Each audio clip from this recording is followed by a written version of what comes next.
जय श्री राधे। आप सभी को मेरा हृदय से राधे राधे। आज मैं यहाँ बरसाने धाम में माँ राधा रानी की कृपा से बैठी हूँ। बरसाने में आई तो एक विचार आया। आप सबसे एक बात बताना चाहती हूँ।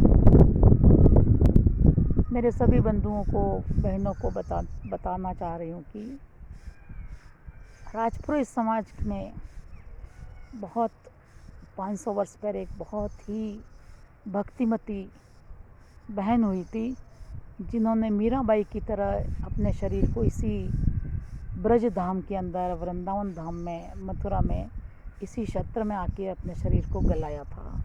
यहाँ पे उन्होंने तपस्या की और वो तपस्विनी हमारे राजपुरोहित समाज की चंपाखेड़ी गांव से उठ के आई हुई थी। वो आज गुमनाम है और ब्रह्मांड घाट में उनकी कुटिया थी मथुरा पे। लेकिन उन्होंने अपना पूरा जीवन ब्रजधाम, इसी ब्रजभूमि में ही निकाला था। मैं आज आप सबको उसकी कहानी बता रही हूँ। हमारी माँ करमेती बाई नाम था उनका। खेड़ी के राजपुरोहित थे। उनका नाम परशुराम जी थे। उनको संतान नहीं थी। उन्होंने माँ भगवती की आराधना की।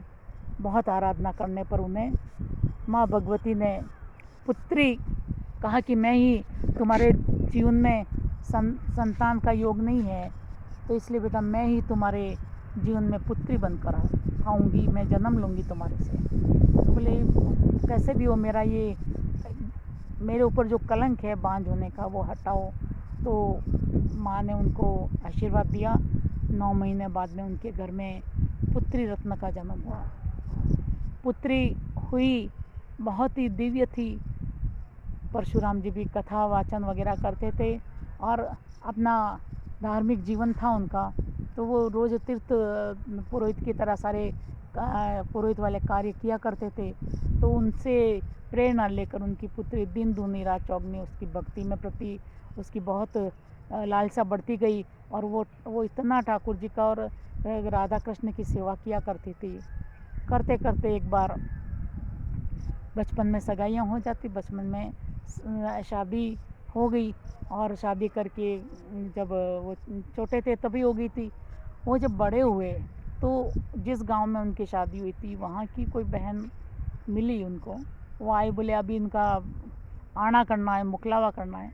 तो मुकलावे के लिए जब कहा कि मुकलावा होगा, तो वहाँ की एक बहन ने आके कहा कि ये करमेती तो इतनी भक्ति करती है, इसके ससुराल में तो कोई भक्ति के संस्कार ही नहीं है, वो तो कभी कोई किसी तरह का कोई भगवान को मानते भी नहीं है, कैसे इसका जीवन जाएगा। ऐसे करके जब कहा तो वो 12-13 साल की कन्या चिंता में पड़ गई।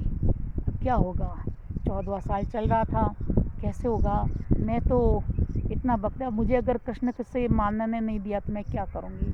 ऐसा करके वो चिंतन में पड़ गई बच्ची। और करते करते उसका जो अक्षय तृतीया का दिन आया, उसको आना करना, नहीं दिवाली का दिन आया, उनको आना करना था। तो बोले ससुराल वाले आएंगे आज, तो बेटा हम सब तुम्हारी तैयारी करें। एकाएक कन्या थी। परशुराम जी ने खूब ज़ोर शोर से अपनी बिटिया की मुकलावे की तैयारी की कर रहे थे। और वो अपने चिंतन में पड़ी थी, क्या करूँगी, कैसे होगा, मैं कैसे मेरे ठाकुर के बिना कैसे रहूँगी। ऐसा करके चिंतन में थी। इतने में सोचते सोचते अंदर से उनको कोई प्रेरणा होने लगी, मुझे तो बस भक्ति करनी है, पिताजी से कह नहीं सकती थी। तो ऐसा सोचते कि ये इस कीचड़ में कैसे करूँगी मैं। तो ऐसा करके जब रात हुई तो माता पिता ने कहा कि रोज़ हमेशा उठ के वो पिताजी के सारे घर की जो साफ़ सफाई और उसके अलावा भगवान के पूजन वही किया करती थी। तो पिताजी ने कहा बेटा सो जाओ, कल तुम्हें जल्दी उठ के पूजन में लगना है, तो सो जाओ। तो वो माता पिता तो अपने काम में लगे थे।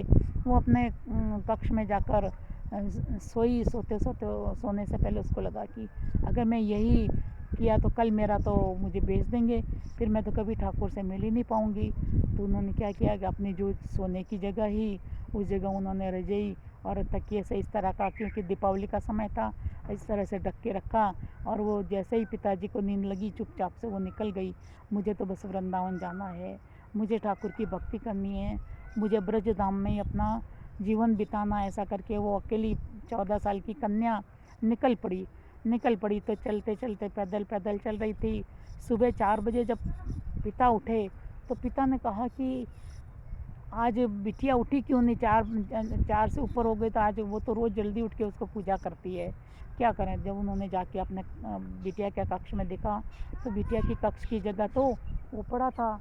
तो ये देखा कि ये पड़ा है, तो ये सारे तकिया और ऐसे ही लगा हुआ था। ये देख के और उन्होंने परेशान हो गए। तो उन्होंने कहा कि अभी क्या करूं। तो वो जाके उन्होंने वो राजपुरोहित थे, राजा को जाके बोला कि मेरी बेटी कहीं जा तो नहीं सकती, मेरी बेटी बहुत ही भक्तिमती है, तो मुझे उसको ढूंढने के लिए। तो राजा ने तुरंत ही उनके लिए पीछे सैनिक भेजे 5 घुड़सवार भेजे। 5 घुड़सवार जाकर और वहाँ पर उनकी ये तैयारी कर रहे थे कि देखें कहाँ हैं। तो जो चल रही थी बहन को, उसको लगा कि पीछे मुझे ढूंढने आ रहे हैं, अब मैं क्या करूं। तो उन्होंने ढूंढने आने वाले के लिए क्या किया कि मैं तो क्या करूंगी। तो ये जो आ रहे हैं ये मुझे देखा एक ऊँट का खोखला पड़ा था। ऊँट के खोखले को देखकर उनको बहुत ही ये हुआ कि ये अगर अभी ये मुझे आके ढूंढ लेंगे, कहीं भी पूरा जंगल पड़ा है, मुझे ढूंढ लेंगे तो मुझे कोई भी इस संसार के कीचड़ से नहीं बचा पाएगा। तो वो बिटिया उस ऊँट के खोखले में, जिसको कि जानवरों ने खा के खोखला कर दिया था, उस जगह पे उन्होंने उसके अंदर घुस गई। और घुस के और जैसे ही घुसी तो वो ऊँट के खोखले में कितनी बदबू होती है, लेकिन मेरे ठाकुर की कृपा से उनको तुरंत समाधि लग गई। और उसमें वो 3 दिन तक वो उसी खोखले के अंदर समाधिस्थ रही।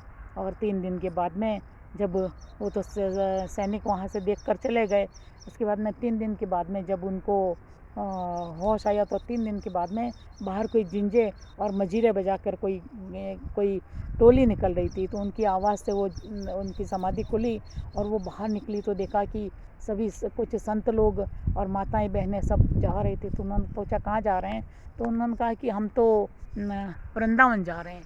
तब वृंदावन जा रहे हैं तो बहुत ही खुशी हुई। वो उनके पीछे साथ हो ली, जहाँ जाओ वो गाते करते करते वृंदावन पहुँच गई बिटिया। और वृंदावन पहुँच कर उन्होंने किसी पेड़ के नीचे रहने लगी। इधर पिताजी को बहुत चिंता हुई, क्या करेंगे, मेरी बेटी का नाम मेरी बेटे का नाम खराब हो रहा है, मेरी बेटी गलत नहीं है, मैं उसको और कहीं नहीं जाएगी, वो सिर्फ प्रभु की भक्ति में जाएगी। तो उन्होंने पिताजी ने वृंदावन की तरफ रुख लिया और परशुराम जी वृंदावन उसको ढूंढने चले। जाके कुछ साधु संतों से पूछा तो मालूम चला कि हाँ, एक बिटिया है तो सही, जो यहाँ वहाँ उस पेड़ के नीचे रहती है और बस भिक्षा अगर मिलती है तो भंडारे में कहीं लेके खा लेती है, नहीं तो ऐसे ही बैठी वो तो तपस्या कर रही है। तो जाके देखा तो वहाँ एक संत थे, मतलब वो करमेती बाई जब वहाँ पहुँची ना, एक संत एक पेड़ के नीचे रहते, तो उन्होंने वो जगह छोड़ दी कि बेटा आप स्त्री हो तो आपको ये पेड़ के नीचे आप रहो, हम कहीं और तपस्या कर लेंगे। वो उस पेड़ के नीचे रह रही थी। वही संत परशुराम जी को मिल ली है। परशुराम जी से मिलते ही वहाँ पे उन्होंने जाके पेड़ के नीचे देखा, बिटिया को देखा तो तुरंत गए, बोले बेटी तो तेरी माँ परेशान है, तो हम सब परेशान हैं, समाज में नाम खराब हो रहा है, बेटा तू घर चल। तो वो बोले कि पिताजी मेरे को आप जन्म दिया, मैं आपकी बहुत ही आपकी सम्मान करती हूँ, लेकिन मुझे अब आप ये तपस्या करने दो, मेरे को ठाकुर का दाम मत छुड़ाओ, मैं यहीं रहूँगी, यहाँ रख कर आपका नाम कभी ख़राब नहीं करूँगी पिताजी। जब उन्होंने कहा पिताजी को कहा कि नहीं मैं कुछ भी ख़राब नहीं करूँगी, तो बहुत ही खुशी से पिता ने कहा बेटा ठीक है, लेकिन ऐसे तू खुले में रह रही है। तो जाके परशुराम जी ने अपने राजा जी को बताया। तो उन्होंने तुरंत ही राजा भी आए कि मुझे बहुत खुशी है कि मेरे ही राज्य की, मेरा राजपुरोहित की पुत्री यहाँ पे तपस्या कर रही है। उसका दर्शन करना आए और कहा कि बेटा हमें कुछ बना दे दो, ऐसे तुम खुले में मत रहो। तो उन्होंने उसकी आज्ञा, राजा ने आज्ञा देकर और वहाँ पे उनके लिए एक झोंपड़ी बनाई और उस कुटिया में वो रहने लगी। अपना पूरा जीवन उन्होंने इसी वृंदावन धाम में बिताया। ब्रह्मांड घाट पे कहते हैं करमेती बाई की कुटिया है।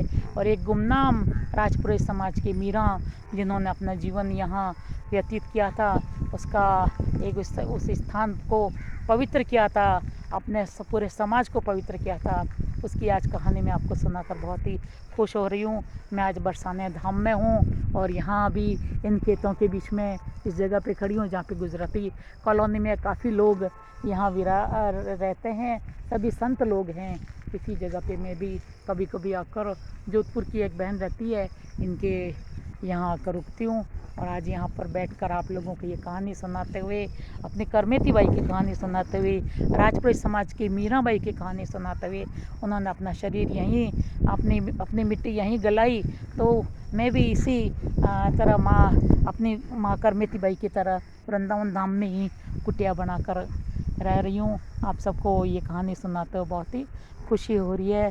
जय श्री राधे, सभी को जय जय श्री राधे श्याम।